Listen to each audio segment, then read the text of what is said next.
না। আসসালামু আলাইকুম সম্মানিত দর্শকবৃন্দ, এই মুহূর্তে দেশ ও প্রবাস থেকে যারা আজকে আমাদের এই প্রতিবেদন দেখছেন সকলকে জানাচ্ছি আন্তরিক শুভেচ্ছা অভিনন্দন। দর্শক শ্রোতা, যেই ঘাসটির সামনে দাঁড়িয়ে রয়েছি বা যেই ঘাসটির নিচে দাঁড়িয়ে রয়েছি এটি হলো সেই আমেরিকান গুয়াতিমালা ঘাস। দর্শক দেখেন, এই ঘাসগুলো মূলত বর্তমান বাংলাদেশের একটি সেরা ঘাস বলা যায় বা বর্তমান বাংলাদেশের একটি উচ্চ ফলনশীল ঘাস বলা যায়।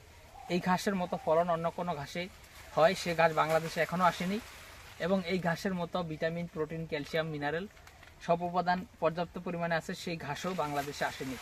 মোটামুটি বেশি প্রোটিন রয়েছে এই ঘাসের পরে, সেই ঘাসটি হলো স্মার্ট নেপিয়ার। তবে স্মার্ট নেপিয়ার ঘাসটি অনেক বেশি লম্বা হয় না, সেটা সর্বোচ্চ 4 থেকে 5 ফিট বা 6 ফিট লম্বা হয়।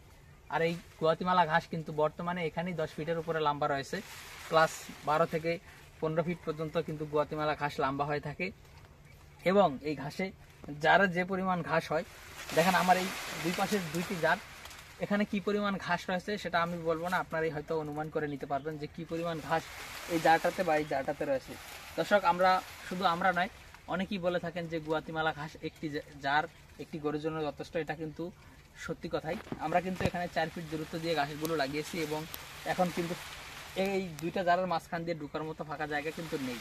তো দর্শকবৃন্দ, এই ঘাসটি মূলত এমনই, এটা জারও বড় হয়, প্লাস লম্বাও হয়, প্লাস পাতাগুলি খুবই চওড়া এবং পাতাগুলি খুবই মোটা।